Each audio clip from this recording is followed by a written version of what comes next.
आइए हम सबों के बीच सुश्री निशा उपाध्याय जी उपस्थित हैं। हर हर उसी को वाह क्या बात है, ऐसा ही होना चाहिए। राइजिंग स्टार वाह। चलिए रुपेश भैया है, बड़े भैया है भैया भैया रुपेश भैया रुपेश भैया बिल्कुल चाचा रुपेश भैया। इनको कोई भैया नहीं बोलता, हमको सब भैया बोलता है। अच्छा हम भैया लगते हैं, अच्छा दिखते हैं। अरे नहीं ना, क्यों आप अपने दिल को पत्थर बना के रखे। अब शादी के बाद इनको सब भैया ही बोलते। सुनिए सुनिए, अब इनको सैया बोलने वाली एक ही है ना जी, बाकी सब भैया। नहीं नहीं, रुपेश भैया के लिए हम बोलना चाहेंगे कि बेसुरा बेसुरा गवैया हो नहीं सकता। बेसुरा गवैया हो नहीं सकता, जो डूबने से डर जाए खेवैया हो नहीं सकता। बहुत चालाक है ये लड़की, सब जानती है कि इतना हैंडसम लड़का कभी भैया हो नहीं सकता।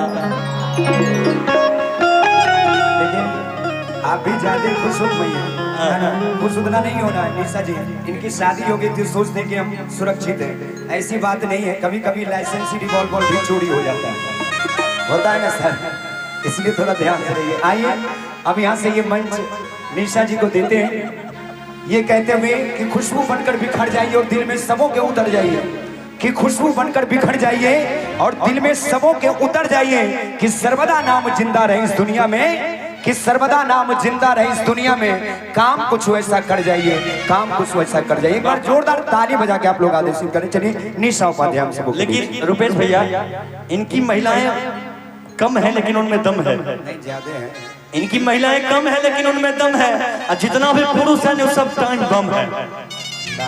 समझे कि नहीं? हमारी औरतें भी आइटम बम है। हमको लगता है ना कि ये सब लोग नॉमिनेशन में भोज खाने के लिए आई है। हाथ भी नहीं उठाते हैं एक बार बढ़िया से। हाँ जी, एक बार हाथ उठा। अच्छा बताए बहन कितने हैं यहाँ पे, जरा एक बार हाथ उठा करके इनको दिखा दीजिए।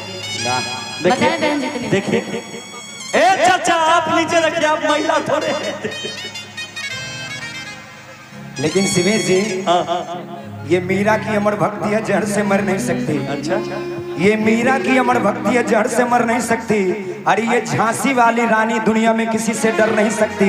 कि स्वर लता मंगेशकर, सानिया मिर्जा चाहे हो मेरी, असंभव क्या है दुनिया में जो नारियां कर नहीं सकती। एक बार उठा के बता दीजिए, जोरदार ताली बजा के आप लोग, जोरदार ताली बजा दीजिए। एक बार जयकारा लगवाइए सब लोगों से, आप पहले माताएं लोगों से। माता लोग से। अच्छा यहाँ पे जितनी भी माताएं बहन, एक बार जरा हाथ उठा लीजिए, एक बार जयकारा लगा दीजिए हमारे साथ में, वरना कल को देखिए शिवेश जी कितना बोल रहे हैं ना। पुरुष नहीं, केवल महिला। अच्छा ठीक है, खाली माताएं बहन उठा लीजिए हाथ, कोई बात नहीं, उठा लीजिए, नहीं तो फिर। और एक बार मेरे साथ जोरदार जयकारा बना, बोलिए शंकर भगवान की। चाय अच्छा मिलेगा, चाय चाय मिलेगा। काहे नाक कटवा रही है सुपनेखा की तरह जी, कि पत्थर को पीस देने से कभी मैदा नहीं हुआ। अच्छा, कि पत्थर को पीस देने से कभी मैदा नहीं हुआ, और यहाँ मधेपुरा के जो लोग हैं उनको झुका दे ऐसा कोई पैदा नहीं हुआ। समझे कि? देख लीजिए, तो काहे झुकने के लिए आप लोग तैयार हैं, पर सभी लोग हाथ उठाइए, तो जितने भी यहाँ पे लोग हैं, माताएं बहन से लेके जितने कैमरा देखिए आपकी माता बहन से ज्यादा हमारे पुरुष लोग एक्टिव हैं। उनको उनके पति ने मना किया होगा, इसलिए नहीं उठा रहे। इनको सभी लोग हाथ उठा लीजिए। इनका हाथ, महिलाओं का हाथ 2 ही बार उठता है, पता है? एक बार रोटी बेलते वक्त थप्पड़ खैया ले गोसैया रोटी बेलते वक्त, और दूसरी बार अगर पता चल जाए कि पड़ोसी से झगड़ा हुआ है तो यहीं से बोलती जाएगी, ईटा खेबो, गिट्टी खेबो, बालू खेबो, तोरा खेबो, तोरा। बाप रे, समझ गए ना? लेकिन जब से शादी हुआ मानना पड़ेगा शिवेश जी को काफी ज्यादा एक्सपीरियंस हो चुका है। I love you. Cameraman focus करो, ये आई लव यू बोल रहे हैं। देखिए आई लव यू निशा जी को बोल दीजिएगा, पूरा दुनिया से कहते हैं हम आपके पहले मोहब्बत थे और हमेशा आपके पहले मोहब्बत रहेंगे। अरे बाप रे, क्या चाहते हैं? आपका तो घर बन गया, हमारा क्यों बनने नहीं दे रहे? अरे क्या बात है। एक लेकिन आइए, अभी निशा जी कुछ गाएंगे। हाँ नहीं, आइए एक फरमाइश आई है देवी गीत गाने की, जो कि आप सही हमेशा सुनते हैं मेरे गाने को। आपने तो जयकारा लगवा दिया, हमारे मर्दों का भी तो जयकारा सुनिए। बिल्कुल लगवाइए। कि जिस तरह से गलती निकालने के लिए भेजा होना चाहिए, उसी तरह पुरुषों को झुकाने के लिए कलेजा होना चाहिए। समझे? एक बार सब लोग हाथ उठा दीजिए, लंबे लंबे जितने पुरुष वर्ग के लोग हैं, आप लोग भी भैया इधर से भी, और बोलिए बोलिए भोलेनाथ महाराज की।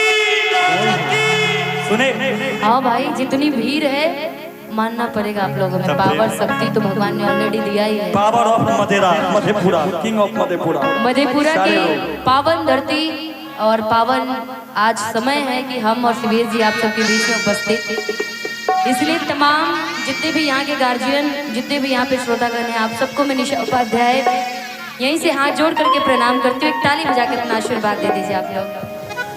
और एक फरमाइश आई थी धोत धोत तोहरी मंदिरिया का, संतोष जी का, कि इस गाने को मधेपुरा में बहुत लोग सुनते हैं, तो सीधा सीधा पहले एक भजन आप सबके बीच में गा देती हूँ उसी फरमाइश को, उसके बाद से फिर हाँ धोत धोत, क्योंकि नवरात्र हम सबके बीच में आने वाला है 3 तारीख से, आगामी 3 अक्टूबर से। माता रानी से प्यार कौन कौन करता है, जरा एक बार हाथ उठा करके बताएंगे। माँ शेरावाली से प्यार कौन कौन करता है? कैमरा वाला को छोड़ के सब कोई प्यार करते हैं। एक बार आप लोग हाथ उठाइए सब लोग। कैमरे वाले लोग नहीं प्यार करेंगे तो सोच लीजिएगा व्यूज नहीं जाएगा। एक बार हाथ उठा करके बोलिए। उठा दीजिए, नहीं तो भगवान हमको उठा लेंगे, इसलिए उठा दीजिए। पूरा पूरा हाथ उठा लीजिए। बोले शेरावाली मैया की जय। और आइए सभी की फरमाइश है धो धो तोरी मंदिरिया की, तो उसी फरमाइश से आप सबके बीच में शुरू करते हैं।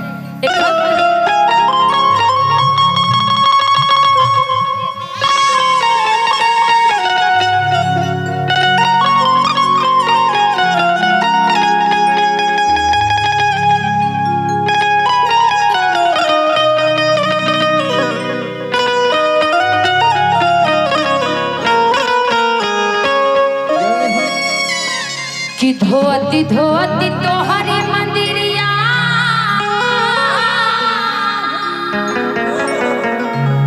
कि हथवा खियाइले हो, कि धोती धोती तोहरी मंदिरिया कि हथवा खियाइले हो,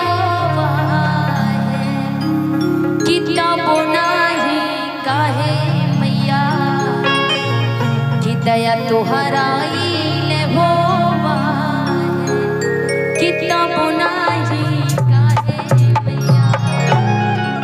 एक भक्त माँ के दरबार में जाके माँ से कहता है कि माँ हर रोज मैं आपके दरबार आता हूँ, हर रोज हाजिरी लगाता हूँ मैया, रोज मंदिर को धोता हूँ, लेकिन पता नहीं मैया आपका ध्यान है तो कहाँ है। बड़ी प्यार से भक्त अपनी माँ को कहता है क्या 1 2 3 4।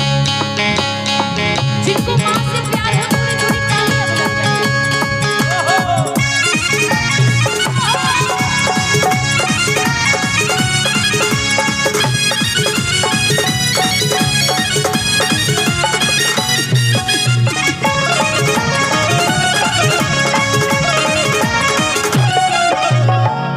धोती धोती तोहरी मंदिरिया हथवा खियाइले हो, धोती धोती तोहरी मंदिरिया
इस धरती पे इस सनातन धर्म में सबसे पहले पशु पक्षी जानवर जगता है, लेकिन मैं एक ऐसा बोध बालक हूँ माँ, मैं एक ऐसा बेटा हूँ, एक ऐसा भक्त हूँ माँ आपका, जो उस जानवर से भी पशु पक्षी से भी पहले जग के आपके मंदिर पे आता हूँ, आपके दरवाजे पर आता हूँ, हाजिरी लगाता हूँ। लेकिन इतनी कठोर माँ ऐसे कैसे बन गई? भक्त कहता है क्या? गावती गावती तोहरी भजनिया, गावती गावती तोहरी भजनिया, होठवा छू रही हो, गावती गावती तोहरी भजनिया, होठवा छू रही हो। तब नहीं काहे मैया, तब नहीं काहे मैया, तब नहीं काहे मैया, दया तोहरा आइले हो आहे, तब नहीं काहे मैया। कहवा पे लमलू हो, भवानी मैया कहवा पे लमलू हो, कहवा पे लमलू हो, भवानी मैया कहवा पे लमलू हो, कि कहवा पे लमलू हो, कि भवानी मैया कहवा पे लमलू हो। कि कहवा बिलबलू, भवानी मैया कहवा बिलबलू, भवानी मैया सेवा का जो हेला, तोहर बाटा तू रहिया, मैया कहवा बिलमलू हो, भवानी मैया सेवा का जो हेला, मैया कहवा बिलमलू हो। भवानी मैया सेवा का जो हेला, कहवा पे लमलू हो। नहीं काहे मैया, दया तुहरा आइले हो, तब नाही काहे मैया, दया तुहरा आइले हो आहे, तब नाही काहे मैया। सजिया के बेला नीत बड़ला दियाना, सजिया के बेरा निक लगना ध्याना, बड़ला दियाना आवो, बड़ला दियाना, परेला ध्याना बहो, परेला ध्याना। पूत नाही पावे माई, रखला दियाना, नहीं पावे माई, रखिला ध्याना, रखला दियाना आवो, रखला दियाना, परेला ध्याना बहो, परेला ध्याना। कितना ले गैया के घिउआ, कितना ले गैया के घिउआ, कतने समैले हो, कितना ले गैया के घिउआ, कतने समैले हो। तब नहीं काहे मैया, तब नहीं काहे मैया, दया तुहरा आइले हो आहे, तब नाही काहे मैया, दया तोहरा आइले हो आहे, तब नाही काहे मैया, दया तोहरा आइले हो आहे, तब नाही काहे मैया, दया तोहरा आइले हो आहे, तब नाही काहे मैया, दया तोहरा आइले हो आहे, तब नाही काहे मैया।